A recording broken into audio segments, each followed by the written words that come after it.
తిరుమల తిరుపతి దేవస్థానాలు chairman BR Naidu press మీట్ల వ్యవహారంపై చేసిన వ్యాఖ్యలు రాజకీయ వర్గాల్లో చర్చనీయాంశంగా మారాయి. మాజీ చైర్మన్ భూమనపై స్పందిస్తూ ఆయనకి పని పాట లేదు, రోజు ప్రెస్ మీట్లు పెడతారు అని తీవ్రంగా వ్యాఖ్యలు చేశారు. అంతేకాకుండా వాడు వీడు అంటూ వ్యక్తిగత విమర్శించడం వివాదానికి దారితీసింది. ఈ వ్యాఖ్యలపై ప్రత్యర్థి వర్గాలు ఆగ్రహం వ్యక్తం చేస్తుండగా రాజకీయ పరంగా మాటల యుద్ధం ముదురుతోంది. ప్రజా వేదికపై ఇలాంటి పదజాలం వాడటంపై విమర్శలు వెల్లువెత్తుతున్నాయి. విషయం మరింత వేడెక్కే అవకాశం ఉంది.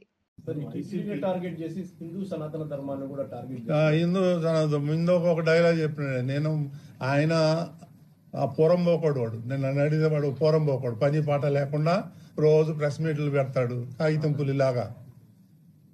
సో వాడు ఏం చేస్తాడు, హిందూ ధర్మం ఛానల్ ఉంది బిఆర్ నాయుడికి, ఇక్కడ డబ్బులన్నీ తీసుకుపోయి హిందూ ధర్మంకి అకౌంట్లో వేస్తున్నాడు. అరే నీకు బుద్ధి జ్ఞానం, నువ్వు అన్నం తినేవాడు వాడు అయితే నువ్వు రా, నువ్వు కానీ నీ ఆడిటర్స్ని కానీ పంపి నా బుక్స్ అన్ని పెడతా, చూడు ఏదైనా ₹1 తేడా ఉంటే ఛాలెంజ్ చేస్తాను నేను.